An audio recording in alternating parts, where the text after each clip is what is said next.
kung ire-record ng Diyos ang lahat ng sinabi mo kahapon, matutuwa ba siya o malulungkot? Sabi sa Numbers 14:28, ano mang marinig kong pinag-uusapan ninyo, ano man marinig kong sinasabi mo, yun ang gagawin ko sa iyo. Grabe, di ba? Hindi sinabi ng Diyos, ayon sa plano ko, gagawin ko sa inyo. Ang sabi niya, ayon sa sinabi niyo, yun ang gagawin ko. Ibig sabihin, may koneksyon ang mga pinagsasasabi mo. May koneksyon ang mga salita mo dun sa mangyayari sa iyo sa kinabukasan mo. Mga kapatid, minsan iniisip natin na maliit lang ang salita. Pero sa langit, malakas ang volume ng bibig mo. Uy, ulitin natin. Pero sa langit, napakalakas ng volume ng bibig mo. Hindi lang dasal ang naririnig ng Diyos. Naririnig din ng Diyos yung mga reklamo mo. Dinig na dinig. Alam nyo, naririnig niya yung mga self-doubt mo. Naririnig ng Panginoon yung mga negativity mo, yung mga takot mo.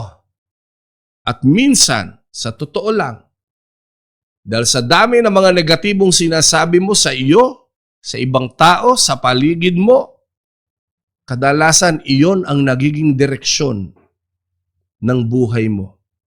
Hoy, ka-AAP, hindi aksidenteng nakikinig ka ngayon. Pakinggan mo ang mensahe ng Panginoon ngayong umagang ito. Unang-unang punto na gusto kong maintindihan ng bawat isa. Ang salita ay nagdudulot ng direksyon. Pag nagsabi ka, kumaliwa ka, kumakaliwa, di ba? Kumanan ka, kumakanan. Alam nyo, ang mga salita natin ay parang steering wheels. Parang manibela ng sasakyan. Kung saan mo iikot ang bibig mo, doon ka pupunta. Ang Israel noon, nakakita sila ng giant sa Promised Land. Di ba? May pinadala mga espiya. Anong sabi? Nako, malalaki po ang kalaban! Pero pumunta pa rin sila. Bakit? Hindi nakita nung isang espiya yung malalaking kalaban. Ang nakita niya, malalaking ubas, malalaking gulay, malalaking prutas. Alam nyo, pinanampalatayanan nila na mas malaki ang kanilang Diyos kesa dun sa mga higante na posibleng maging kalaban nila. Nung ang mga Israelita ay naglalakbay papuntang lupang pangako, may mga nagsasabi, mamamatay tayo sa disyerto.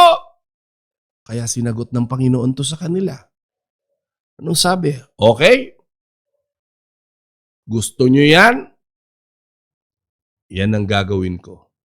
Sa totoo lang, hindi sila natalo ng mga higante. Natalo sila ng bibig nila. Mga kapatid, minsan, hindi ka pinipigilan ng demonyo. Kadalasan ang nakakapigil sa iyo, yung mga confession mo, yung mga lumalabas sa bibig mo. Gusto kitang tanungin ngayon, ano ba ang karaniwang lumalabas sa mga bibig mo? Hindi ko na kaya. Wala na akong pag-asa. Mahirap lang kami. Kawawa ako. Ganito na talaga ako. Nako, ka-AAP. Kung iyan ang paulit-ulit na binabanggit mo, kung iyan ang paulit-ulit na lumalabas sa bibig mo, huwag kang magtaka kung iyan ang paulit-ulit na nararanasan mo.